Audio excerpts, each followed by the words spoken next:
20 ವರ್ಷದ ರೋಗಿಯೊಬ್ಬರು ತೀವ್ರ ಕಿಡ್ನಿ ವೈಫಲ್ಯದ ಕಾರಣದಿಂದ ಶಿವಮೊಗ್ಗದ ಸಹ್ಯಾದ್ರಿ ನಾರಾಯಣ ಆಸ್ಪತ್ರೆಗೆ ಜನವರಿಯಲ್ಲಿ ದಾಖಲಾಗಿದ್ರು. ನಂತರ ಆತನಿಗೆ ಸ್ಕ್ಯಾನಿಂಗ್ ಮಾಡಿ ತಪಾಸಣೆ ಮಾಡಿದಾಗ ಕಿಡ್ನಿಯ ವೈಫಲ್ಯತೆ ಇರೋದು ಕಂಡುಬಂದಿತ್ತು.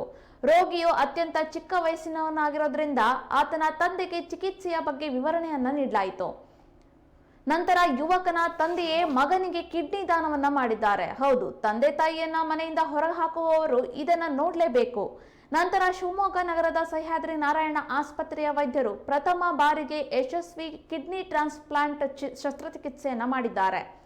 ಇಂದು ಶಿವಮೊಗ್ಗದಲ್ಲಿ ನಡೆದಂತಹ ಪತ್ರಿಕಾಗೋಷ್ಠಿಯಲ್ಲಿ ಶಿವಮೊಗ್ಗ ಸಹ್ಯಾದ್ರಿ ನಾರಾಯಣ ಆಸ್ಪತ್ರೆಯ ಡಾಕ್ಟರ್ ಮೊಹಮ್ಮದ್ ಇಮ್ರಾನ್ ಅವರು ಈ ಕುರಿತು ಮಾಹಿತಿಯನ್ನು ನೀಡಿದರು.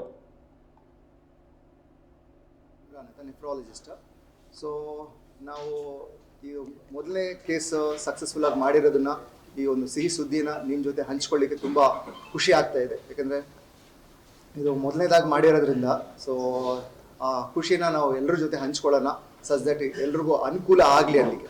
ಸೊ ಈ ಪೇಷಂಟ್ ಮಿಸ್ಟರ್ ಗಜೇಂದ್ರ ಅಂತ 20 ವರ್ಷದ ಹುಡುಗ. ಸೊ ಮೊಟ್ಟ ಮೊದಲನೇ ಬಾರಿ ನಮ್ಮಲ್ಲಿ ಬಂದಿದ್ದು January 2024 ಅವನಿಗೆ ಆ ಟೈಮಲ್ಲಿ ಬಂದಾಗ ತುಂಬಾ ಹೈ ಬ್ಲಡ್ ಪ್ರೆಷರ್ ಮತ್ತು ಕಾಲಿನ ಊತ, ಉಸಿರಾಡಲಿಕ್ಕೆಲ್ಲ ಕಷ್ಟ ಇದೆ ಅಂತ ನನ್ನಲ್ಲಿ ಜನವರಿಲಿ ಬಂದಾಗ ಹಲವಾರು ಪರೀಕ್ಷೆಗಳನ್ನ ಮಾಡಿದಾದ್ಮೇಲೆ ಅವನಿಗೆ ಕಿಡ್ನಿ ಕಾಯಿಲೆ ಉಂಟು ಅಂತ ಖಚಿತವಾಯಿತು. ಆ ಕಿಡ್ನಿ ಕಾಯಿಲೆಯಲ್ಲೂ ಕ್ರಾನಿಕ್ ಕಿಡ್ನಿ ಡಿಸೀಸ್ ಅಂತ ಹೇಳ್ತೀವಿ, ಅಂದರೆ CKD ಅಂತ. ಅದರಲ್ಲಿ ಹಂತಗಳಿರ್ತವೆ, ಸ್ಟೇಜ್ 1 to ಸ್ಟೇಜ್ 5 ಅಂತ.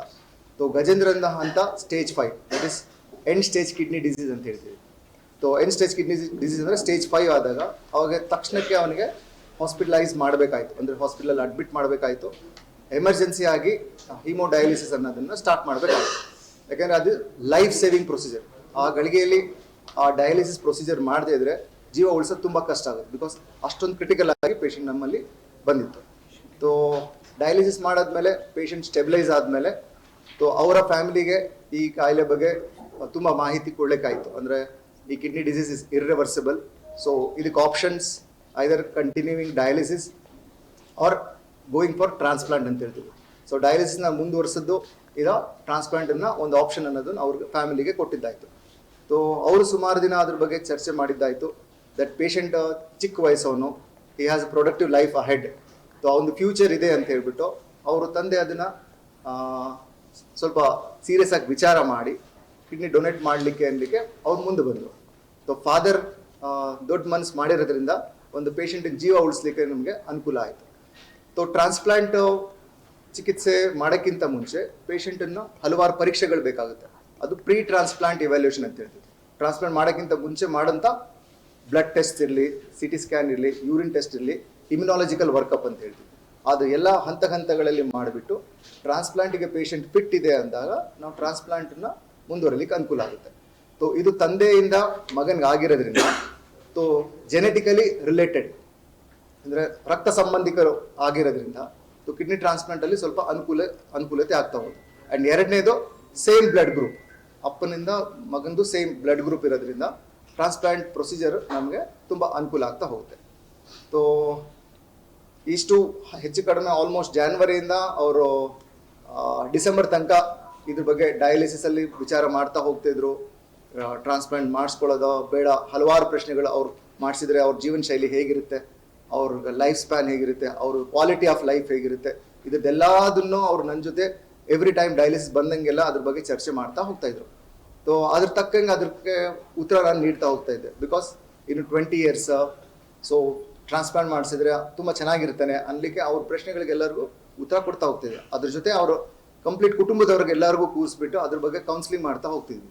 ದಟ್ ಈ ಫಾದರ್ ಟು ಸನ್ ಟ್ರಾನ್ಸ್ಪ್ಲಾಂಟ್ ಮಾಡಿದ್ರೆ ಪೇಷಂಟ್ ಆರಾಮಾಗಿರ್ತಾರೆ, ಡೋನರ್ಗೂ ಕೂಡ ಏನು ತೊಂದರೆ ಆಗೋದಿಲ್ಲ ಅನ್ನೋದು. ಇಷ್ಟು ಅವ್ರಿಗೆ ಧೈರ್ಯ ತುಂಬಿಸಾದ್ಮೇಲೆ ಸೊ ಅವರಾಗಿ ಅದನ್ನು ವಿಚಾರ ಮಾಡಿ ಫೈನಲಿ ನಮಗೆ ಟ್ರಾನ್ಸ್ಪ್ಲಾಂಟ್ ಮಾಡಲಿಕ್ಕೆ ನಾವು ಮುಂದುವರಿತೀವಿ ಅಂದಾಗ ಅದನ್ನು ನಾವು December 4th ನಾವು ಟ್ರಾನ್ಸ್ಪ್ಲಾಂಟ್ನ ಮಾಡಿದ್ದಾಯಿತು. ಸೊ ಟ್ರಾನ್ಸ್ಪ್ಲಾಂಟ್ ಆದಮೇಲೆ ಪೇಷಂಟ್ ತುಂಬಾ ಚೆನ್ನಾಗಿದ್ದಾರೆ.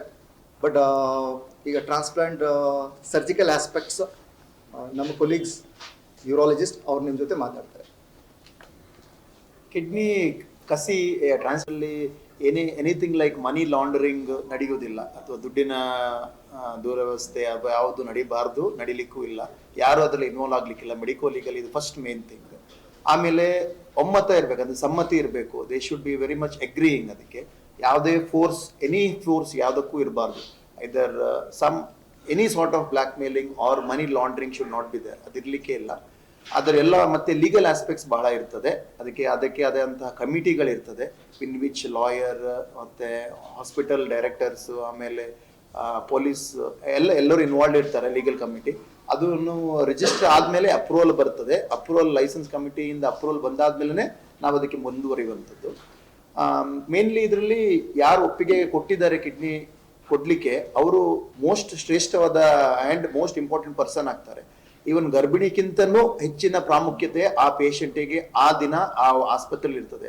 ಯಾಕಂದ್ರೆ ಡೋನರ್ ಅಷ್ಟು ಇಂಪಾರ್ಟೆಂಟ್ ಪರ್ಸನ್ ಯಾರು ಬೇರೆ ಯಾರಿಲ್ಲ. ಸೊ ಅವರಿಗೆ ಬೇಕಾದಂತ ಎವ್ಯಾಲ್ಯೂಷನ್ ಮಾಡ್ತೇವೆ ಅಂತ ಹೇಳಿದ್ರೆ, ಅವರ ಕಿಡ್ನಿ ತೆಗ್ದಾದ್ಮೇಲೆ ಮುಂದೆ ಅವರಿಗೇನು ತೊಂದರೆ ಆಗಬಾರ್ದು ಅದನ್ನು ಕೂಡ ನಾವು ಆ ಕ್ರೈಟೀರಿಯಾಸ್ ಅಲ್ಲಿ ನೋಡ್ಕೋತೇವೆ. ಎಲ್ಲರದ್ದು ನಾವು ತೆಗೆದುಕೊಳ್ಳಿಕ್ಕೆ ಆಗೋದಿಲ್ಲ. ಆ ಥರ ಕೆಲವೊಮ್ಮೆ ಫಸ್ಟ್ ಬ್ಲಡ್ ಗ್ರೂಪ್ ಮ್ಯಾಚ್ ಆಗಬೇಕು, ABO ಅಂತ ಹೇಳಿದ ಪ್ರಕಾರ. A blood group, B O ಅಥವಾ ಯಾವ್ದಾರೆ ಅದು ಗ್ರೂಪಿಂಗ್ ಮ್ಯಾಚ್ ಆಗಬೇಕು. ಆಮೇಲೆ ಅವರದ್ದು ಕ್ರಾಸ್ ಮ್ಯಾಚ್ ಅಂತ ಇರ್ತದೆ, ಅದು ಅವುಗಳ ಹೊಂದಾಣಿಕೆ ಆಗ್ತದೋ ಇಲ್ವೋ ಅಂತೇಳಿ ನೋಡುವಂಥದ್ದು. ಯಾಕಂದ್ರೆ ಎಷ್ಟೋ ಟೈಮ್ ಹಾಕಿದ ಕೂಡಲೇ ರಿಜೆಕ್ಟ್ ಆಗುವ ಚಾನ್ಸಸ್ ಇರ್ತದೆ ಕಿಡ್ನಿಗಳು. ಸೊ ಅದನ್ನೆಲ್ಲ ವರ್ಕಪ್ ಎಲ್ಲ ಆದ್ಮೇಲೆ ಯಾವುದು ಒಳ್ಳೆ ಕಿಡ್ನಿ ಇರ್ತದೆ ಆದಷ್ಟು ಡೋನರ್ ಜೊತೆಗೆ ಉಳಿತದೆ. ಅದು ಯಾವುದು ಸ್ವಲ್ಪ less better will go to the recipient. ಯಾವುದು ರಿಸಿಪಿಯಂಟಿಂಗ್ ಅಂದ್ರೆ ಕಿಡ್ನಿ ಕಸಿ ಯಾರಿಗೆ ಬೇಕೋ ಅವರಿಗೆ ಹೋಗ್ತದೆ. ಸೊ ಇದನ್ನು ನಾವು ಎರಡು ಒಟ್ಟಿಗೆ ಪರಸ್ಪರ ಒಂದೇ ಟೈಮಲ್ಲಿ ಸ್ಟಾರ್ಟ್ ಆಗ್ತದೆ. ಒಂದು ಕಡೆಯಿಂದ ಕಿಡ್ನಿ ಕಸಿಯನ್ನು ಮಾಡ್ತೇವೆ, ಅಂದ್ರೆ ಡೋನರ್ ನೆಫ್ರೆಕ್ಟಮಿ ಅಂದ್ರೆ ಕಿಡ್ನಿ ತೆಗೆಯುವಂಥದ್ದು ಮಾಡ್ತೇವೆ. ಆಮೇಲೆ ಅದನ್ನು ಪರ್ಫ್ಯೂಷನ್ ಅಂತ ಮಾಡ್ತೇವೆ. ಅಂತ ಹೇಳಿದ್ರೆ ಒಬ್ಬರ ಕಿಡ್ನಿ ತೆಗೆದಾಗ ಅದರ ಜೀವ ಹೋಗ್ತದೆ, ಅದರ ಜೀವ ಉಳಿಸ್ಲಿಕ್ಕೋಸ್ಕರ ಅದರದೇ ಅಂತ ವೈಜ್ಞಾನಿಕ ಮಾದರಿ ಇದೆ, ಪರ್ಫ್ಯೂಷನ್, ಕೋಲ್ಡ್ ಪರ್ಫ್ಯೂಷನ್ ಅಂತೇಳಿ. ಅದರಿಂದಾಗಿ ಕಿಡ್ನಿಗೆ ಒಂದು ಆಲ್ಮೋಸ್ಟ್ 3 to 4 hours ಗಂಟೆಗಳ ಕಾಲ ಅವಕಾಶ ಇರ್ತದೆ ಅದು ಹಾಗೆ ಸಜೀವವಾಗಿ ಉಳಿಲಿಕ್ಕೋಸ್ಕರ. ಅದು ಉಳಿದಾದ್ಮೇಲೆ ಅದಾದ್ಮೇಲಿಂದನೇ ಆಗ ಇಲ್ಲಿ ರಿಸಿಪಿಯಂಟ್ ಅಂತ ಹೇಳಿದ್ರೆ ಕಿಡ್ನಿ ಕಸಿ ಯಾರಿಗೆ ಆಗ್ತಾ ಇದೆ ಪೇಷಂಟ್ ಇದು, ಅವರದ್ದು ಬೆಡ್ ಪ್ರಿಪೇರ್ ಆಗ್ತಾ ಇರ್ತದೆ. ಸಾಮಾನ್ಯವಾಗಿ ಬಲಗಡೆ ಭಾಗದಲ್ಲಿ ನಾವು ಅದನ್ನು ಇಡ್ತೇವೆ. ಅಂಡ್ ಅದರಲ್ಲಿ ಎಷ್ಟು ರಕ್ತನಾಳಗಳಿದೆ ನೋಡಿಕೊಂಡು ಅದನ್ನು ಇಲ್ಲಿಯ ಪೇಷಂಟಿನ ರಕ್ತನಾಳಗಳಿಗೆ ಸೂಕ್ಷ್ಮ ಇದರಿಂದ ಲೂಪ್ ಯೂಸ್ ಮಾಡಿಕೊಂಡು ಅನಾಸ್ಟಮೋಸಿಸ್ ಅಂತ ಹೇಳ್ತೇವೆ ಮಾಡ್ತೇವೆ. ಮಾಡಿದ ತಕ್ಷಣ ಆಲ್ಮೋಸ್ಟ್ ಇದು ಟೋಟಲ್ ಅವರ್ಸ್ ಆಲ್ಮೋಸ್ಟ್ 3-4 hours ಆದ್ರೂ ಟೈಮ್ ತಗೊಳ್ತದೆ. ಅನಾಸ್ಟಮೋಸಿಸ್ ಆದ್ಮೇಲೆ ನಾವು ಯೂರಿನ್ ಬರೋದಕ್ಕೆ ಕಾಯ್ಬೇಕು. It will take around another 3 to 5 minutes or sometimes within a minute also ಬರ್ತದೆ, ಇಲ್ಲ ಅಂತಲ್ಲ. ಯೂರಿನ್ ಚೆನ್ನಾಗಿ ಬಂದಾದ್ಮೇಲೆ ಅದನ್ನು ಮೂತ್ರಕೋಶ